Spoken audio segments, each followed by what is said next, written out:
10:28, sir. We are the Star Wars team, Group 2. Before we start with our presentation, I would like to introduce our colleagues from our team. I'm Amina Karen Mendez from the Ministry of Trade, Investments and Tourism, Senior Trade and Industry Development Specialist. Assalamualaikum. I am Sarah May Kumalangka, the WAFI Training Specialist for Fisheries. Assalamualaikum. I am Melissa Manawat, leader from FDIT.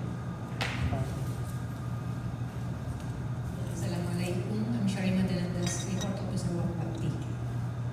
Assalamualaikum. I am Martin Kadu, the Fishing Regulation Officer 1, under po sa Fisheries Regulatory and Law Enforcement Division. Our client is Civil Industry Foundation. It's a foundation based in Zamboanga City, which has 160 member cooperatives. Just like the other group, we try to change the notebook cover, but unfortunately it's not fully paid. So you have to be subscribed in order for you to change this cover. So as a requirement for this course, we uploaded all the required outputs from day 1 to today. So we have the financial plan in Excel, PDF, and then the business plan, our services, and of course the newsletters, the project proposal, that's maybe will be considered the UNIDO, and of course the story of the foundation. In order for us to maximize the time, I use the technology in this notebook. I selected number of these resources available and made video about this. So siya yung magkukwento of what the team could provide, services and investments. So please watch this video. So it's over 5 minutes. Reviving a sunken industry. No audio kasi hindi siya fully paid. So you can just watch kanina yung so it's a 150 million industry na yung seaweeds. So nowadays it's around 200 something billion dollars for the industry alone. So we are one of the before we are the top producing, but unfortunately because of climate change and everything, si Indonesia na yung nangunguna sa atin. Philippines, particularly Tawi-Tawi, is the biggest producer in the country. So that's 80% of the supply of the Philippines ay nagagaling sa Western Mindanao. So particularly the Samba Sulta area. So dahil meron ganyan, but of course there's a crisis because it's the nature. Totoo yan. Yes, it's true. Reality. Until now, and of course, one of the reasons why it's not just typhoon but also some of the yung mga sakit, no? And of course, yung practice nila using the fertilizer application in seaweeds, in planting their seaweeds. So just to shorten the period of production. So during this time in the story, around 30,000 bags of seaweeds was produced in the past. But unfortunately, because of the disaster, because of the typhoon, it went down to 5,000 bags per month. So yan po yung naging cost ng pagbaba ng production ng foundation doon sa kanilang mga ina-assist na farmers. So masyadong malaki yung ibinaba ng kanilang monthly production. So ito po yun. So they were given, they were assisted by a development partner in the establishment of the solar dryer, but because of the typhoon, yun yung naging cost ng pagbaba ng kanilang productivity. So around 80,000 families are into seaweeds production. So these are some of the problems encountered by the foundation and their member cooperatives. So nakikita natin yung trickle of assistance from government masyadong it's the lack of support. No? Yun yung ano nila. Because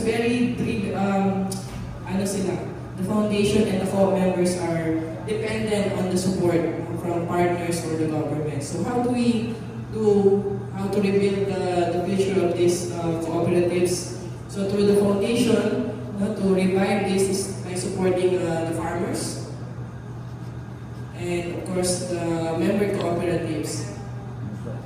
So because they have a number of members to support. So these are the revival strategy that they are going to use to secure some funding, both government and international organizations, upgrade the facilities, and in order to increase output. So there are some partners or programs from the government that could produce to boost production levels, improve quality, that's very important, and of course unify the stakeholders. So these are the support services of the MAFAR, particularly the fisheries services. So they have the training and capacity building. They can apply good aquaculture practices. This has been provided not just by the MAFAR. I think there are also the academy who could also support them. MTIT is also doing the same. So what are the numbers in that you need or the funding for this? So around 6,120,000 to revive the industry. So what are the investments are? So inisa-isa po niya yan. So these are some of the breakdown of the fixed investment. So there are transportation, building, other equipment. So because in the proposal there are some post-harvest facilities, value-adding, baling machines, and others. So para mas malaki yung consolidation nila. And around 3,302,000 masyado siyang suspense. Ito yung 3 million na yun is the working capital required in order for them to increase their production and hopefully will be able to produce this annual sales, projected annual sales. That is around 7 million. So more than an industry. So it's a hopeful future still. It is because Tawi-Tawi is still seaweed's capital of the country. So we have to cultivate hope, enhancing quality and growing a sustainable future. So that's the slogan of this foundation. So that's it.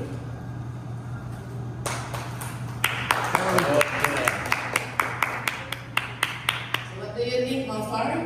Can this plan revive not just an industry, but an entire region? Bye. Diba? Right, it's because MPIT is very supportive. We have our industry roadmap of the seaweeds.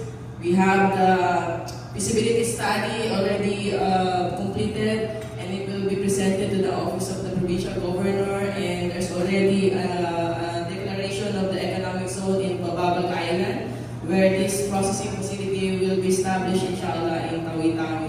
So that would hopefully, inshallah, would revive our seaweeds industry. Thank you and assalamualaikum. Very good.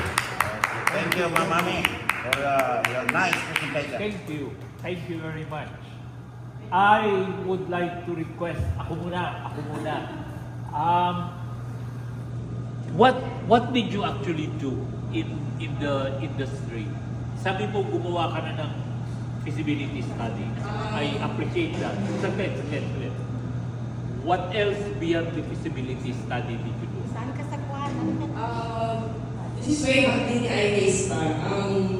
I've been part of the DTI arm from 2016 until 2019 when it was transitioned to BAR. During the days, I'm part of the JICA project where we provide the project is about industry cluster approach. And industry cluster approach is gathering all these value chain actors into a cluster in a certain area in a region. And once you have a complete value chain actors, that's where we look into if there's an industry. So seaweed is already an industry, Tawi-Tawi, but unfortunately there's always an issue about price and selling. So that's one of the areas that we addressed during that period. And we organized the group. Most of them are local traders in one of the municipalities in Tawi-Tawi because there are 3 producing municipalities in the island.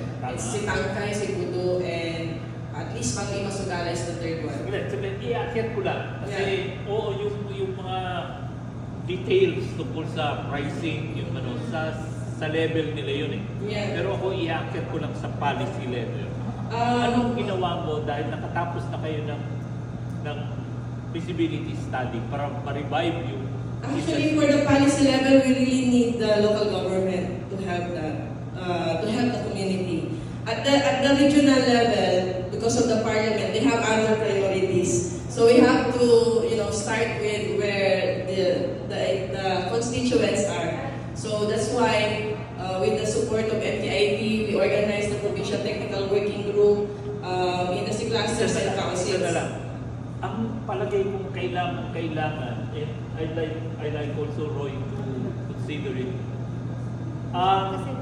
Yung tutulungan mo yung industry to revive. You need 2 to 3 help.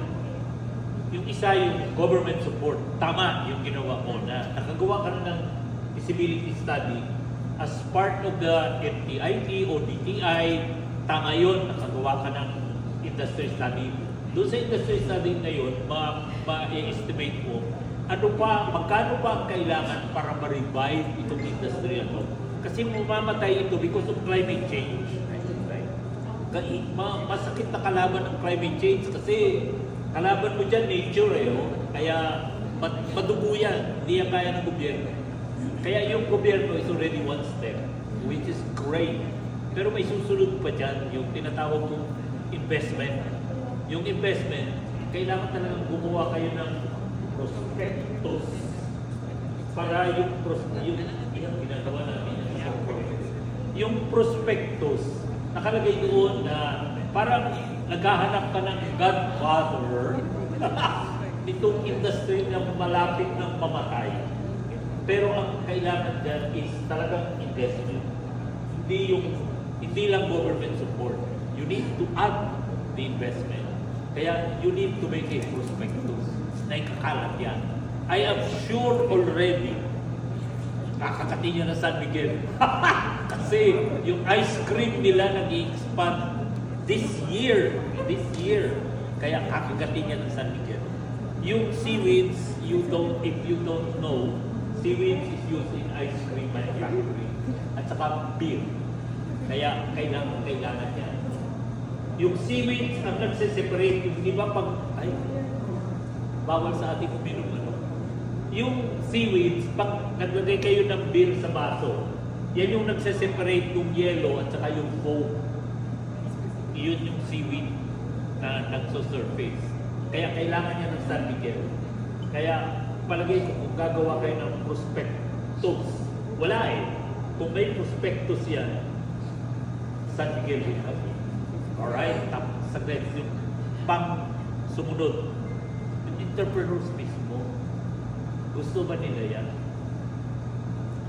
Kasi kung talagang baka naman pagod na yung mga yan, that is something that you have to assess and worry about. Kaya nga yung mga technical, bantayan nyo naman yung mga entrepreneur, yung mga health ng entrepreneur, kasi pag pagod na yung mga yan, demotivated na yan, talagang mapamatay na yung industry na yan. And industries can die. Kaya kailangan niyang bantayan talaga. So please, tama yung ginawa mo, ama ako, pero next step. Please do the next Actually, step. si Mafra has a project with JICA or the Japan Embassy on the Blue Economy. Sige, good. So I think for the policy level, it should Mafra who should be leading it because si MTIP is only support enabler. But Mafra has the mandate for this one to develop. So I think isa sa mga project output ng Blue Economy na yan ni JICA or ni Japan Embassy is the policy. And I believe there are some movement din with the parliament under the MP as Mawin. Mawalin ba yun? Actually, they made sewage industry authority, no? But hindi siya nag-prosper. So hopefully with the project with JICA, no, kayo rin ang umupo siguro nung sila Sir Daud, that should be one of the key policies to help our sewage industry. Kasi nga, it was declared already, I'm not sure kung sino nag-declare, kung si Parliament or si province, na sewage capital si Tawi-Tawi. And Tawi-Tawi is sewage forever because that's the only thing that people know, no, na pinuproduce at nakadepend sila ng livelihood. All of those things na ginagawa ni MTID could be supported by MAFAR, and MAFAR should take the lead for this one para hindi maiwan yung industry.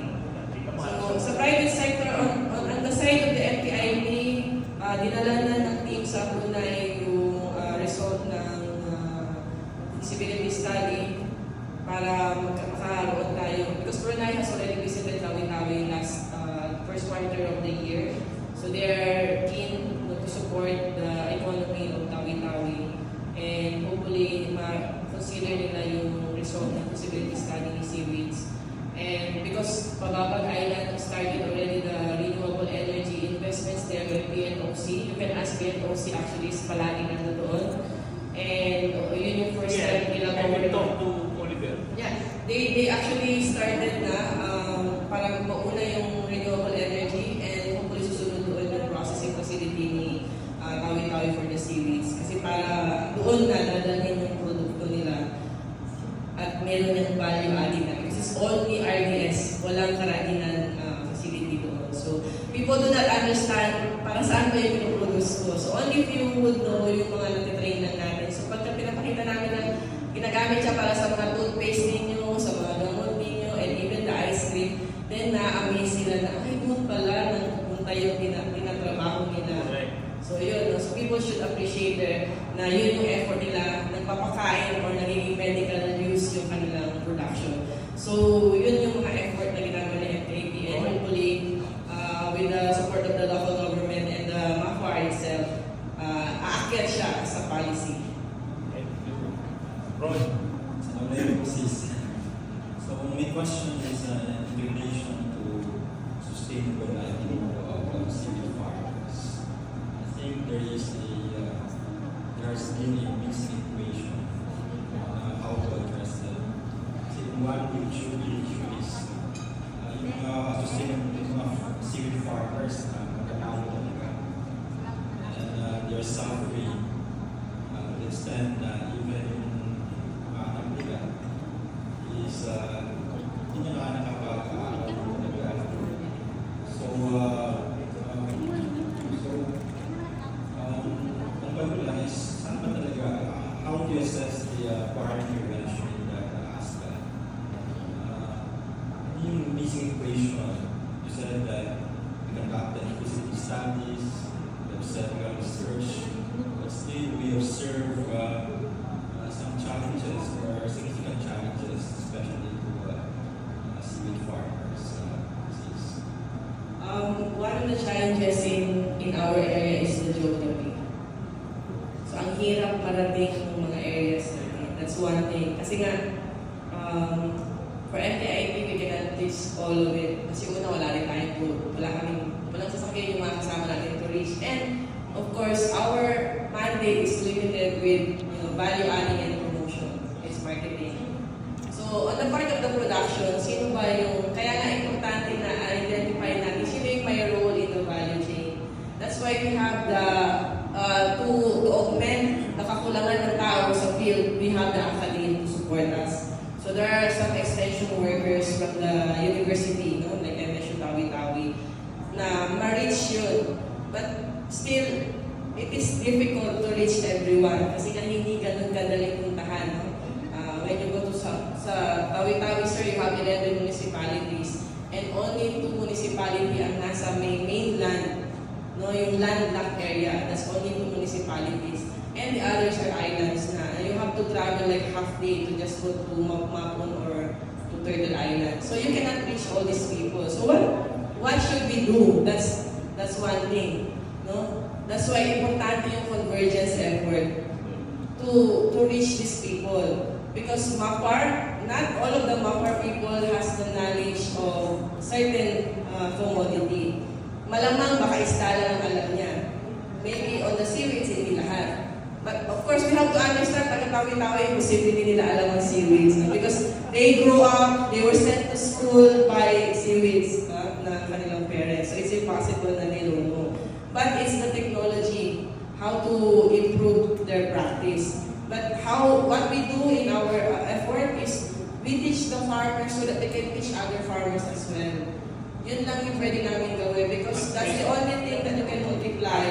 Cascade. Yeah, and you cascade, techno-transfer to other farmers para sila mismo magtuturo doon sa mga farmers na yun sa malalayo. And our cluster members, hindi lang sila bili lang na bili, but they also teach other cooperatives din doon sa area. Kasi eventually, they become the market of these farmers. No? So kaya marami yung impact doon sa area is very visible, especially in Cebu, because it's the traders who also teach them. So lumalayo sila. So we even hear na pumunta sila sa ibang municipality like South Ubian or sa Sapa-Sapa to teach other farmers na rin. Because MTIP first of all cannot teach production. It should be, it's the MAPAR people who do the introduction. But of course, limited din yung MAPAR staff doon sa Tawi-Tawi. So we have to get the farmers para mag-multiply yung effort. Tama yun. So that's the only thing na approach namin para mag-sustain yung livelihood. But still, of course, mas marami kasi yung government na nag-aayuda kaya sa magtanim ka. So I think that's one thing that we also look into na mabalanse. Kasi nga, kung 4-piece sila, kung mas magaling talaga pag-antay naman ako ng 4-piece kaysa sa magtanim ako ng seaweeds. So we have to also bagal that para hindi mawala. And of course, the climate is inevitable. Kailangan yung smart, climate smart na seaweed farming is also needed para matulungan pa natin sila. So marami pang dapat i-address actually on the side of the production. But on the side of the market or the promotion, may challenge pa rin. Because marami ngayon, siguro gano'n naman talaga pagka-negosyo, meron talagang magsasabi na huwag kayong bumili dyan kasi gumagamit sila ng ganito. Kasi nga, the allegation is the use of the fertilizer. Hindi siya openly sinasabi, dinidiscuss yung sabi, ano yung effect when you use fertilizer. But there are some businessmen na naniniwala na ito yung effect ng fertilizer use, but still science wala pa rin lumalabas about it. But in one forum, sinabi ng isang negosyante na pag gumamit sila ng fertilizer, it would eventually manifest doon sa processed food na ginamitan ng karabinan. So, allegedly, nag-white spots yung karne pagka nagamitan ng karabinan na merong fertilizer application. So, but it should be science-based pa rin, no? So, those are the things. So, parang Pepsi ay Coca-Cola lang naman din yan because magkalaban tayo sa ibang country and other areas. And of course, China is also producing seaweeds din. So, market is difficult na kalaban na pag malalaking companies na rin yung kalaban natin. But of course, what we need is to look into really the science. So, yun yung problema natin sa Tawi-Tawi. Pagdating mo sa seedlings niya, kasi parang F1 lang sila palagi. Doon lang sila kumukuha sa tanim nila. So lumiliit ngayon yung karaginan content ng kanilang seeds. Ang advice ko lang sa'yo kasi talagang naramdaman ko na you know what you're doing. You know what is right. And I think you should do it. Whatever it is you're doing, you should do it. Pero problema ko isa ka lang. Yeah. And that is my problem. Kaya maganda sila ni Bito matagal That's ako. my problem. And I think I like to protect her. Kasi, siyempre, pag tumuloy ito ng tumuloy, kasi ang stress and pressure, etc. Ang suggestion talaga na protektahan natin, ikaw din, iakyat mo na yung sarili mo. Kasi nasa problema ka pa eh. Pero sa katotohanan, kailangan mo umakyat eh. Kailangan yung iwanan mo yung mga micro na yan. Tapos pumunta ka na doon sa taas na mag-macro ka na. Kasi ang laro sa baba at saka yung laro sa taas magkaiba. Iba yung laro dyan sa sa mga policy na yan. Pero, dyan tayo walang alam. Kaya sana, dyan ka muna dyan ang puntahan mo. And then, forget about yung mga hindi makakarating dito, hindi ganyan, mga micro yan eh. Oh. Dagdag pa lang yan sa worries mo. Bigay mo na yan sa mga bata. Sige, sir. Bigay ko na sa Ginagawa mo kanila. ngayon, yung ginagawa mo, Bigay ko sa kanila. sa kanila. Oo. And you stay sa policy. Kasi talagang grabe yan, kulang yan. Sir, Talagang wala akong pakialam. Kaisi sa Mina, sir, may naging chance pa. Especially right now, minister namin is we're pushing for yung Policy intervention yan, Bina eh. yung isang highway talaga. Actually, yung position I hope makukuha ni Sister. Oo. Kasi policy intervention yan eh. Pabayaan mo na yung maliliit. Yung, let the young people do it. Sige, sorry. Thank you very much. Thank you. Sorry. Yung po yung may post na kasi mention the production side. Of course, kasi FDI din naman is. Yes. Hindi ko na sila naman sa production. I'm just about 4 months from my part sa vaccine. I am not an expert on CV. I am not a CV person. Pero gusto ko, parang mas marami yung question sa akin kaysa yung sagot. So gusto ko itanong muna sa mga part, meron ba kayong CV focal person? Meron. Okay. Yung production, let us try to revisit yung sinusupply sa kanila ng seedlings. Kasi sometimes, kasi nakita yung first generation is not kasi kapag if you produce it the same, pagbaba yung growth niya, bababa yung production. You need to, yung nagtulong kasi, ano natin sa office is, you request seedlings, you get seedlings delivered without checking where these seedlings came from. So, i-check natin yan kasi yung growth din ng kasi ng seedling. Nagdidepend sa yung seedling ng pinagagalingan na. Kaya din, I remember merong seaweed tissue laboratory at Mafar. I don't know what happened, bakit nawala yun. Kasi kung gusto natin mag-produce, kasi yung seaweed laboratory na yun, ang purpose nun is to cater to the needs of the seaweed growers. Sila makakaprovide siya ng bagong binhi ng seaweed na magagamit na for planting purposes. Pero nawala yun. Noong time na may seaweed lab at Mawar, we have the very highest production of seaweed at that time. Before. Kasi I was there when we present yung production. Nagpataasan kami, ng seaweed production. So Mawar, lumabas na napakalaki ng kanilang farm, napakalaki ng seaweed production. Ngayon kagad, dinala niya yung aquaculture production to the highest level. Parang nag-top na yata yung guard.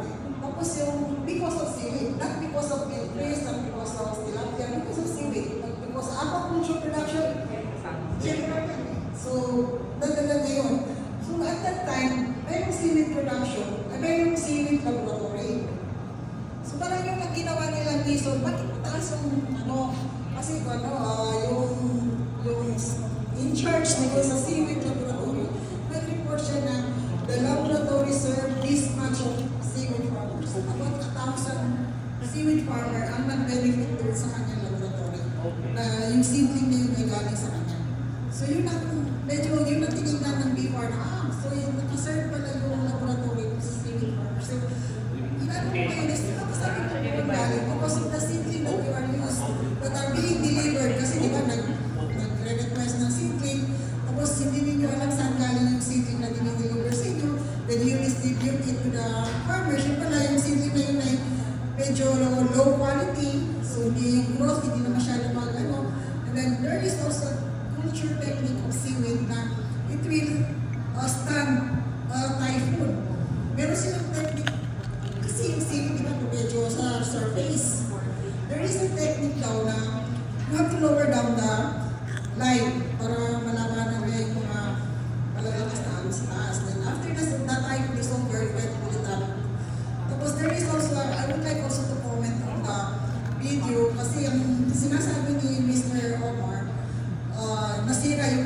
solar, yung dryer na kahoy. I think the assistance that we can give to them is to give them a dryer na sturdy. Kahit anuhin pa ng bagyo yan, hindi yan siya masisira. Kasi yung kanilang dryer made of wood.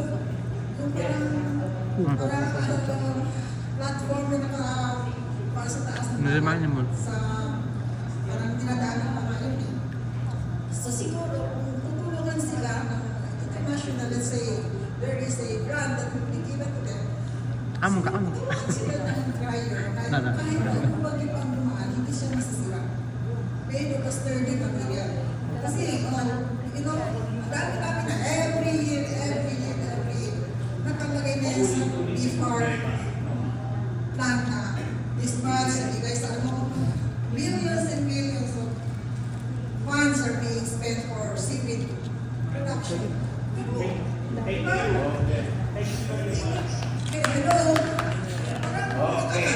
It's just like, I did with BFAR for so many years. Pwede lang rin ako naging, nakahawak rin ako ng position. I was the back chair for 3 years. Every year, maintenance, mangrove planting. Pero sabi ko, if these are really real, yung tinatanim natin yung mangrove, mapuno na tayo ng mangrove. Isipin mo, simula pa nung nag-BFAR pa ako 1980, nagtatanim na ng mangrove. Hanggang ngayon, 2025, nagtatanim pa rin tayo ng mangrove. Hindi pa ba napupuno yung mga coastal area natin? Saan napupunta yun? Bakit gano'n? And then, here comes, may mga situation sa medyo,